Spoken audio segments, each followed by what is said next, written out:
Welcome to Las Vegas. Today we are back on the Las Vegas Strip with a detailed walkthrough of the whole CityCenter. This complex redefined the Vegas skyline and brought a whole new level of elegance to the Strip.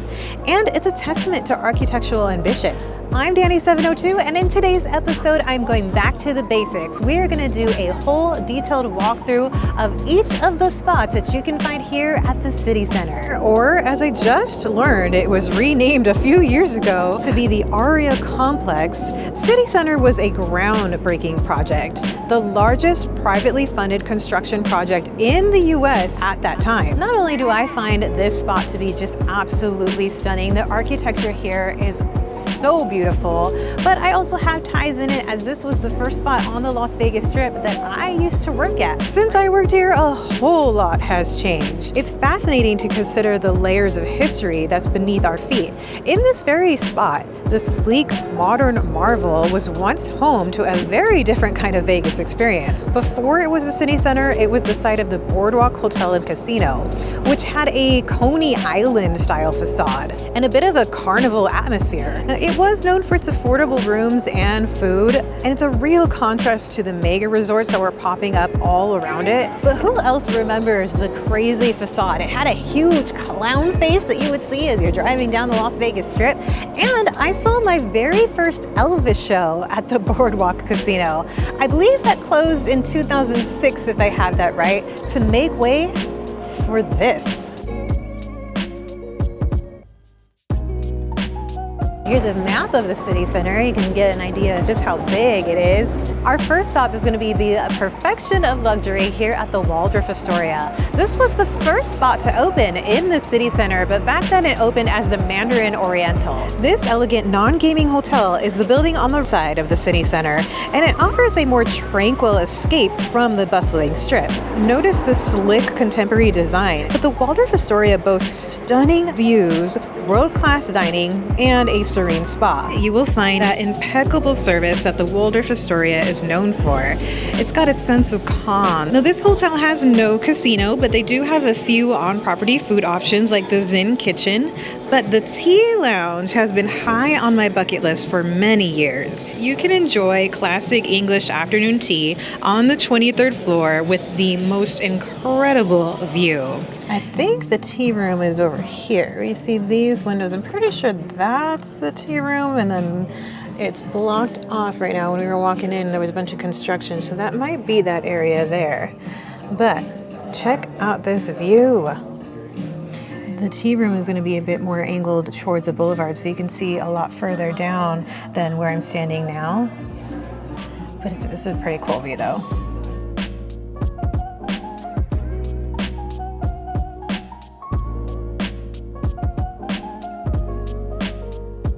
I'm noticing the people in the corner do have tea and pastries out, so they might have changed this up a little bit, or maybe it's just because that area is under construction right now, so they brought it out here. Next up, we're stopping into the heart of the action at Aria Resort and Casino. This opened in December of 2009, and Aria is known for its curved glass facade. Now, every room here is a corner room. Literally, the way it's designed, you're going to have a corner view no matter which room you're in. What's nice about the Aria is that it's also connected to a couple different resorts. So here is the way down to Aria from the south parking lot. And then if you turn over here, this is the way to Park MGM. And you can also catch the tram over here. Everyone's change tickets. I wonder how much money is in there if you cashed all these in. Got 93 cents. A couple of them are just 2 cents. Oh, there's an actual dollar in there. Aria is a part of the MGM family, and it offers a more modern casino. I don't think I've ever noticed this before, but before you go into the Aria from the south parking lot, there's a self-check-in desk right over here. The first thing that you might notice when you walk in is how good this resort smells. They have a fresh air ventilation system that filters out smoke and a resort-specific scent that they even sell in some of the gift shops.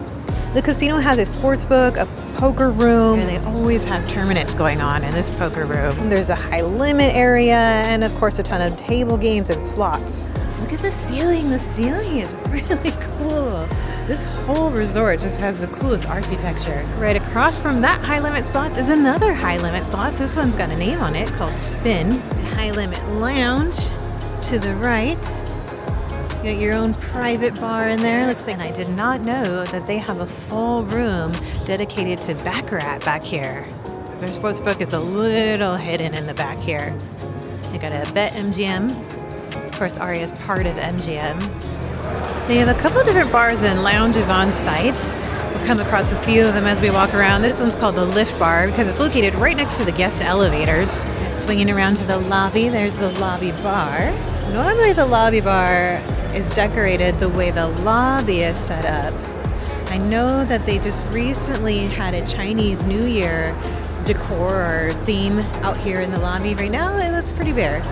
The food options here are very, very impressive. They have a ton of world-class restaurants owned by celebrity chefs, but they also have a grab-and-go food hall. I think I counted over 16 food spots here. So for fine dining, you have Carbone, which is Italian-American. I love that sign for Carbones. Catch, Asian-influenced sushi, seafood, and steak. A lot of these have a dress code just for the restaurant, but look how beautiful Catch is. This is a really, really fantastic spot for photos. Jean Jaurès Steakhouse and seafood. Bardot has classic French cuisine. Cathedral has Mediterranean flavors. Blossom will be a Chinese cuisine option. There are no prices on this menu. Yeah, that's interesting with no prices. I know in my Netflix Bites video, people were commenting how the menu didn't have prices. And I thought, or I still think, that it's just because it was the preview menu. I would assume restaurant menus would have pricing on it, but maybe I'm wrong on that. Beautiful spot though. All of these restaurants are decorated so nice. This is Lemongrass. I've heard good things about this spot. Really great reviews, and this is a Thai cuisine restaurant. For a memorable Mexican meal, you've got Javier's. Entrees are gonna cost you about in the 50s. These steaks over here, 65 to maybe 80. Mole verde for 42. Ciao! And then in the more budget-friendly options, there is Din Tai Fung, which is Pan Asian cuisine. And this is cool. They got an open kitchen concept as you walk in. And it's like they're making maybe dumplings, hand-rolled. Salt and Ivy Cafe Patio Bar has American classics. This is Moneyline Pizza.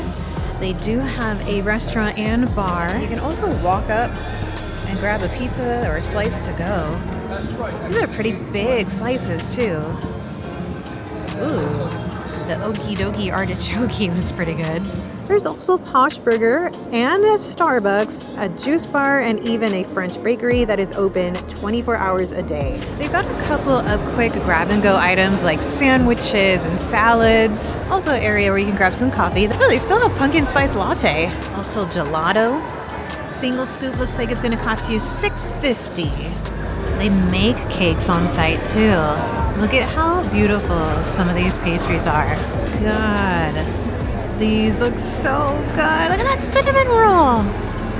So this is an edible, oversized sugar masterpiece that celebrates the Lunar New Year. And I believe this is usually a taxi drop-off area. But when you walk in this way, you can walk straight into the casino, or you're gonna find a couple of shops. Got a big Buddha right in the middle, right before you walk in. Because you gotta rub the belly for good luck as you're heading into the casino. There's a couple more restaurants up here, as well as the spa and the pool. The second level is starting to look a little bit more familiar to me because this is where the spa is located, and that is where I worked. It's starting to get a bit more tranquil. You can hear the waterfalls over here as we make our way around to the pool, the entrance to the pool, but also the spa and salon and the gym. They do have a day club here. I believe this is called Liquid, during pool season, of course. People are going in though. It is kind of a nice warm day today, but I didn't know that the pool was open. You can do your hair. They also have an area to do nails. Ooh, this is new, a med spa. When I worked here, I would have a full hour for lunch. And instead of going downstairs to eat, I typically would come in here and get on a treadmill or do some weights. The spa here is probably my favorite spa in all of Las Vegas. It's absolutely beautiful. You can just get a day pass to utilize the facility. Not only do they have the treatments, so like the massages and the facials, but you can go in there and do the hot stone bed. You can do the salt room. Beautiful, beautiful spa. Highly recommend. Where the buffet used to be is now a proper eats food hall. So if all the other restaurant choices don't strike your fancy, you have the option of coming up here. What I really like about this food hall is that you can do an order for multiple spots just at one kiosk. Deli, breakfast, famous Italian sandwiches, Happy Leaf, the pizza spots by Steve Aoki called Pizza Aoki. There's also a bar, plenty of places to sit and eat. There is a sushi bar here too. And this is kind of cool. If you order a drink, you can come and do the soda fountain. Hidden in Proper Eats is also a speakeasy. It's called the Easy Cocktail Lounge. That doesn't open until 6 o'clock. I was kind of hoping that'd be open now so we can head back there. Another option for coffee and also the Easy Donuts. So I believe the speakeasy is back of that away. And then Aria has its own convention center. You can see it's multiple floors. And then it even wraps around this way. When I worked here, this was in the process of being built. They actually had a Cirque show that I got to see. As soon as I got hired, I got tickets to see that show. But quickly went away, and then they built the convention center. And just outside of Waldorf Astoria and in front of Aria is Perry's Pizza and a Whataburger. Now, I did a full detailed video on this spot when they opened about a year ago, almost to the date. But I think that this is a very welcome spot on the boulevard, just being a good eats and cheap eats and in a beautiful location. Sometimes the second floor is open, so you can see there's a patio up there, and it is a beautiful view of not only the city center because it wraps around there, but of the boulevard.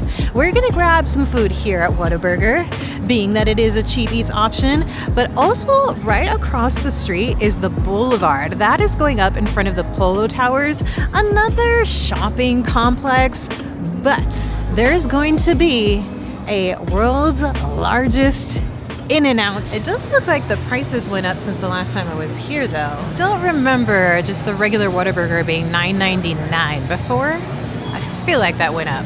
Something that I have been wanting to try but I never get this chance to is the Dr. Pepper shake. For whatever reason, it is never here. Every time I come through here, they don't have it. I heard it was seasonal, but when? Got a chicken sandwich this time. I don't think I've had the chicken sandwich before. Got tomatoes, lettuce, and some sort of Whataburger sauce. My favorite thing though here are the fries with the spicy ketchup. This is a must. This is okay, it tastes very fresh. I think that's one of the biggest things about Whataburger is that they use really quality ingredients. But let's be real, once that In-N-Out opens, we'll be there. But In-N-Out is not open for breakfast, so I'm sure we'll be back for that. I want to point out something truly unique about the complex, which is the Veer Towers right behind me. Now, if you look closely, you'll see something a bit off. These twin 37-story condominium towers lean at a 5-degree angle, but in opposite directions. It's a pretty striking visual. Now, they opened in 2010, and the Veer Towers are the only exclusively residential part of the city center. But can you imagine waking up to this view every day? I'd say a pretty cool place to call home. For a dose of retail therapy, we're heading into the Crystals, usually a spot that I used to walk through. Let's just say very luxury brands like Gucci or Tiffany's or some that I cannot pronounce and never heard of. Even if you're not planning on buying, the mall itself is a work of art.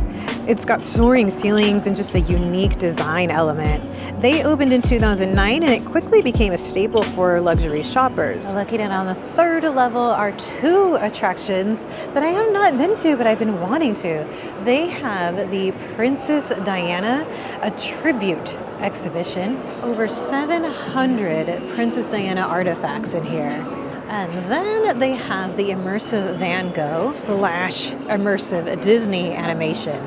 Next, we're unwinding very quickly through the Vdara Hotel and Spa. Now, this boutique hotel offers a more tranquil, non-gaming experience, similar to the Waldorf, just not as expensive, I would say. They opened in December of 2009, and Vdara is a all-suite hotel. Perfect for those seeking a more residential feel, but might be a good middle ground. So not as pricey as a Waldorf, but not a casino like the Aria. It's a really great option for travelers who want to be close to the action, but prefer a more relaxed atmosphere. Of course, a Starbucks as soon as you walk in. There's not too much in this resort, being that it's a boutique hotel and there is no casino, but they do have the vice versa patio and lounge, and a market cafe at the Vdara. Pretty sure they're the same items that you get over at Aria at that pastry shop. Then over here you got some quick grab and go. So if you go right, that's going to take you to the Cosmo. And then if you go this way straight, that takes you right into the Bellagio. The newest addition to the property is 63 CityCenter, which is a 4-story shopping mall that sits along the strip. Now, this area was supposed to be the Harmon Hotel, which never opened and was partially built, but then torn down due to structural defects. I have to admit, I haven't been through here. I don't know too much of what's here, so we're going to be exploring this together. There's a Ross. There's also the Museum of Illusions here. I've been wanting to come here. Then they also have Jason Aldean's Kitchen and Bar. That is definitely a very new spot. Have not been in there yet. Making this a really quick walk because my battery is on 9%. Been here a lot longer than I thought. So Ocean's Prime is also over here, and the Arte Museum. Out of all of the newer modern resorts, I just think this one is just breathtaking just to look at. But as you can see walking through it, there is so much to do. We've been here for 4 hours just walking around this area. Until next time, please subscribe for more adventures in Las Vegas and the surrounding areas, and we will catch you in the next one. Bye.